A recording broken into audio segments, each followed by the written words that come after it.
시사, 시원한 통찰, 출발 새 아침, 슬기로운 인터뷰.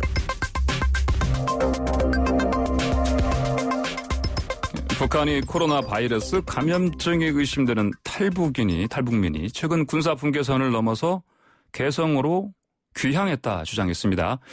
이에 국가 비상 방역 체계를 최대 비상 체제로 북한이 전환했다고 하는데 북한 방역 체계와 대응 등에 대해서 전문가와 함께 알아보도록 하겠습니다. 신범철 한국전략연구원 외교안보센터장 전화 연결돼 있습니다. 센터장님 안녕하십니까? 예, 안녕하십니까? 네, 앞서 말씀드린 대로 북한이 어제자 노동신문을 통해서 이 상황을 얘기를 했습니다. 탈북민이 코로나19에 걸렸다. 그래서 비상사태를 이제 선언을 하고요. 근데 우선 북한이 주장하는 탈북민의 월북, 이게 어떻게 이루어진 건지 좀 궁금합니다. 이게 신기하거든요. 그러니까 이 사람이 수영해서 갔다고 하는 얘기도 있고, 예.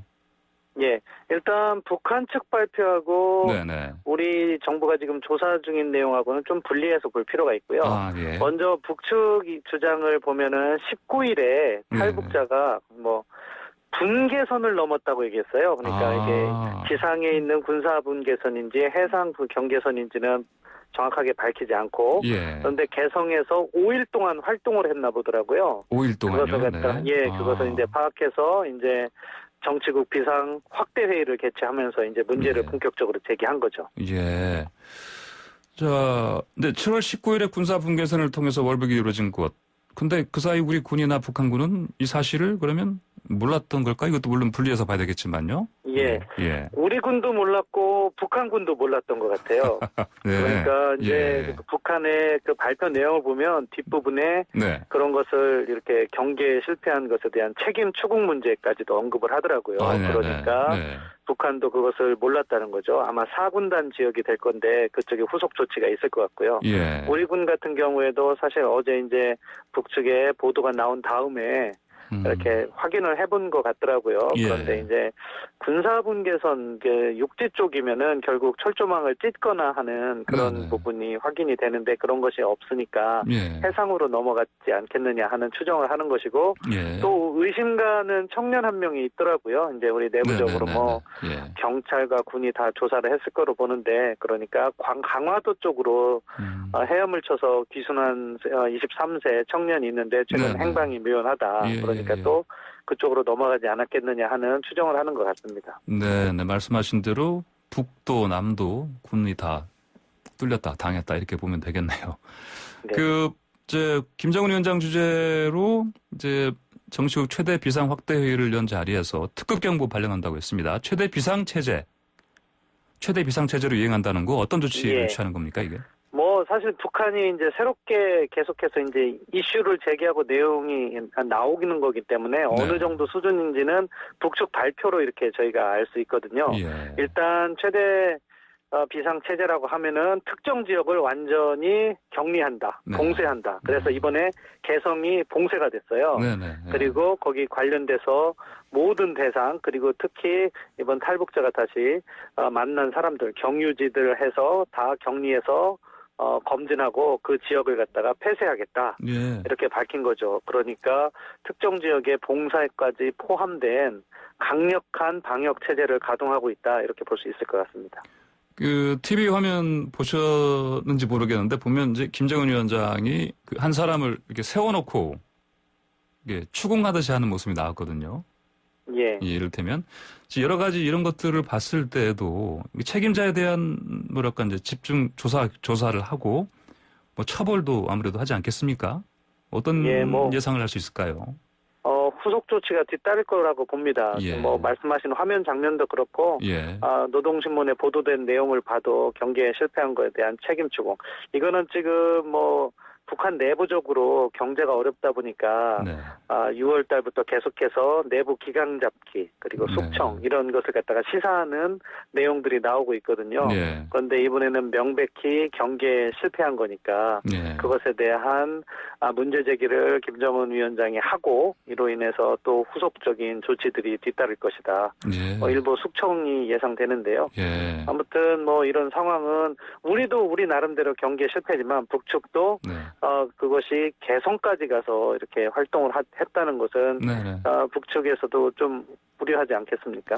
이 탈북민이 전에 또 귀순하기 전에 또 군인이었던 걸로 제가 들었는데 맞죠? 그렇게 전해지고 있습니다. 아직 그 사람이라고 확정된 건 아닌데, 아니고요. 그 사람이 맞다면은 군인 출신이고 그래서 그 분계선 주변 지형 지물 잘 알고 있고 그래서 그렇게 그냥 잡히지 않고 이렇게 뚫고 다 넘어간 걸로 이렇게 보고 일반인이라면 사실은 할 수 없는 일이고 그러니까요. 해상으로 갔다고 하더라도 거기가 가장 가까운 곳이 한 2.5km 정도를 헤엄을 쳐야 되는데 보통 사람이면 힘들죠. 그러니까요. 저기 이전에 돼지열병 때 멧돼지가 임진강을 건넌다는 얘기 들었는데 떠내려온 건가요? 근데 수영을 잘한다고 하더라고요 또 멧돼지가.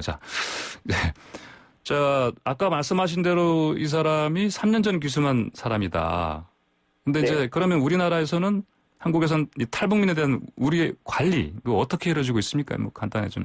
결국에는 국정원, 통일부, 경찰이 이렇게 협업을 이루고 있는 거예요. 초기에 오면은 국정원 차원에서 조사를 하고 통일부 차원에서 하나원에서 교육을 시키고 정착 지급을 해서 정착을 하게 되면 그 신변 보호나 관리는 경찰에서 한 5년간 이렇게 하는 나름대로의 시스템을 갖고 있어요. 그렇지만 사실은 한 1, 2년 정도 지나게 되면은 그런 관리라는 것이 약간 소홀해질 수도 있는 것이고 그러다 보니까 이번에 갔을 때도 약간 사전 징후는 있었다고 하더라고요. 이렇게 지금 문제가 이렇게 법원에서 절차를 밟고 있는 이렇게 성폭행범이라는 주장이 있기 때문에 함부로 이야기하기는 어려운데 아무튼 그런 문제가 있는 것이고 그것과 관련해서 최근에 그쪽 강화도 쪽에 답사도 다녀오고 달러로 바꾸고 이런 모습은 있었으면은 저희가 예방 조치가 철저했다면은 사실 더 관리를 할 수 있었을 텐데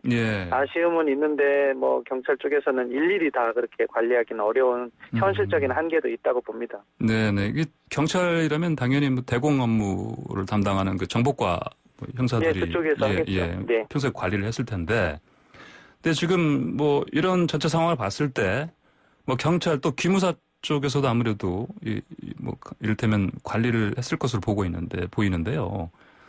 요즘 기무사는 이름도 바뀌었고요. 정보사령부로. 그리고 이런 민간인 관련 업무는 하지 않도록 돼 있기 때문에 그쪽에서는 크게 관여하지 않았을 거라고 생각합니다. 아, 그렇습니까? 이전에 한 보도를 보니까 그 북한 탈북 여성 관리를 하는데 경찰 정보과 형사하고 말씀하신 대로 정보사령부 쪽 군인도 한다 이런 식으로 보도를 제가 본 기억이 나서. 그거는 그 사람이 탈북 군인 출신이기 때문에 탈북 군인 출신이기 따로 이렇게 그렇기 때문에 관여를 하는 거지. 요즘 이제 최근 들어서는 이제 기무사 이름 바뀐 정보사령부에서 특별히 민간인 쪽은 관여를 안 하는 거라 했어요. 혹시 오해 있을까봐 설명드립니다. 알겠습니다. 거의 경찰이 전적으로 평소에 관리하는 상황인데 그러면 이래 허술함이 드러난 것인데 이 파장이 클 것으로 보입니다. 어떻게 될까요, 이거요? 우리 내부적으로도 두 가지 문제가 있는 거죠. 탈북자를 어떻게 잘 관리할 것인가 하는 문제가 있는 거고 두 번째는 우리 군의 경계 태세가 너무 이제 이완된 것이 아니냐 하는 문제 제기가 될 수 있다고 봅니다. 두 군데 모두 개선의 여지는 있다고 봐요. 사실은 탈북자들이 정착을 함에 있어서 이제 북한 체제에서 생활하다 한국에 올 경우에 워낙 체제가 다르다 보니까 정착이 어렵고 결국 사회에서 가장 어려운 계층으로 떨어지는 그런 현상들이 나타나고 거기에서 내부적인 문제가 나타나고 가끔은 그게 범죄로 이어지면서 이것이 제대로 정착되지 않는 그런 근본적인 문제가 있어요. 이 사람과 같은 경우에도 한국에서 이제 성폭행과 같은 범죄를 저지르는 것으로 추정이 되고 있고 그러다 보니까 형사처벌이 두려워서 다시 넘어갔을 가능성이 있거든요. 그러니까 그런 탈북자 관리 전반에 관한 우리가 제대로 된 정책이 필요하다고 보고요. 두 번째 우리 군의 경계태세와 관련해서는 최근 문제가 많았잖아요. 작년과 같은 경우에도 정박 귀순이 있었고 또 중국 목선들이 이렇게 왔는데 파악하지 못한 거, 그런 부분이 이제 계속 문제됐는데 또 이렇게 이렇게 어떻게 보면 허점에 노출됐으니까 다시 한번 우리가 군 기강을 바로잡는 계기로 만들어야 한다. 이런 목소리가 높아질 것으로 보입니다. 그런데 혹시나 북한의 주장이 조금이라도 거짓일 가능성은 없겠죠? 예, 뭐 저는 네네. 나눠서 보는데요. 예. 우리 이제 탈북자가 다시 북한으로 넘어간 것 자체는 사실일 가능성이 있다고 네네. 봅니다. 네네. 뭐 우리가 내부적으로 조사한 것도 유사한 그 근거가 나오는 것 같고요. 예. 다만 그 탈북자가 코로나를 걸렸느냐, 의심 징후가 있느냐, 네. 그건 과장됐다고 봐요. 사실은 코로나 증세가 있으면 고열도 나고 몸도 엄청 아픈 걸로 알고 있는데 네. 최소한 2.5km를 수영으로 헤엄으로 건너야 되거든요. 이게 엄청난 도전인데 환자가 그렇게 하긴 어렵다. 그런 것을 보면 북한이 이 문제를 약간 증폭시켜서 자신들의 국내 정치와 대남 공세에 활용할 가능성이 높다고 봅니다. 여러 가지로 사실 이용할 수 있는 가능성이 제기되네요, 보니까요. 만약에 그렇죠. 이를테면 이런 가정도 있지 않습니까? 북한에 사실은 북한의 주장과 달리 코로나19가 많이 퍼져 있을 것이다. 이런 얘기를 사실은 뭐 하는 사람들이 있습니다. 그러면 이제 이번 사건을 계기로 해서 이를테면 뭐 이제 북한에 말씀하신 대로 여러 가지 코로나 대응 관련해서 이제 우리 한국 쪽으로 남한 쪽으로 어떤 뭐 책임을 떠넘긴다든지 여러 가지 가능성들이 나올 수 있겠네요, 그러니까요. 예, 충분히 제기되는 거죠. 그러니까 지금까지 북한 당국의 공식 발표는 방역은 김정은 위원장이 몇 차례 강조한 적이 있어요. 그렇지만 환자가 있다는 이야기는 한 번도 한 적이 없거든요. 그런데 이제 그런 책임을 한국 측에 돌리는 수단으로 활용할 가능성이 있는 거죠.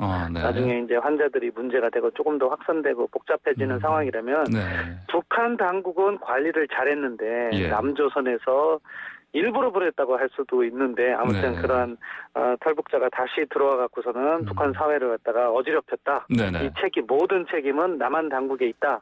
이런 식으로 나올 가능성 충분하다고 봅니다. 네, 그럼 이런 이제 가능성이 제기되는데 그럼 우리 대응 어떻게 해야 좋겠습니까? 우리 대응은 뭐 일단 내부적으로는 아까 말씀드린 것처럼 탈북자 관리 조금 더 체계적으로 하고 경계태세 강화해야 되지만 이제 남북 관계 측면에서는 북한의 그런 주장에 우리가 뭐 일희일비할 필요는 없다고 보고요. 다만 북한 내부 상황에서 이런 코로나가 확산되고 하면은 의료, 보건 협력 같은 것은 할 필요성이 북한도 있다고 보여지거든요. 그런 부분에서 우리가 인도적 지원이라든가 이런 것을 통한 대화 재개 가능성은 열어두고 접근해야 된다고 보고 북한의 부당한 주장에 대해서는 단호하게 이렇게 이야기해야죠. 그럴 가능성 없다. 뭐 그렇게 이야기하면서 뭐 기타 부분에 있어서는 우리가 필요한 목소리는 내야 된다. 뭐 북한이 코로나19 확산 책임을 한국에 전가한다 하더라도 우리가 북측에 대해서 공동 연락사무소 폭파라든가 이런 잘못한 부분은 지적하고 이런 것을 풀기 위해서 뭐를 해야 된다? 대화를 해야 된다. 그러니까 대화에 나와라. 이런 접근이 필요하다고 봅니다. 네, 알겠습니다. 자, 오늘 말씀 잘 들었습니다. 감사합니다. 네, 감사합니다. 네, 지금까지 신범철 한국전략연구원 외교안보센터장이었습니다.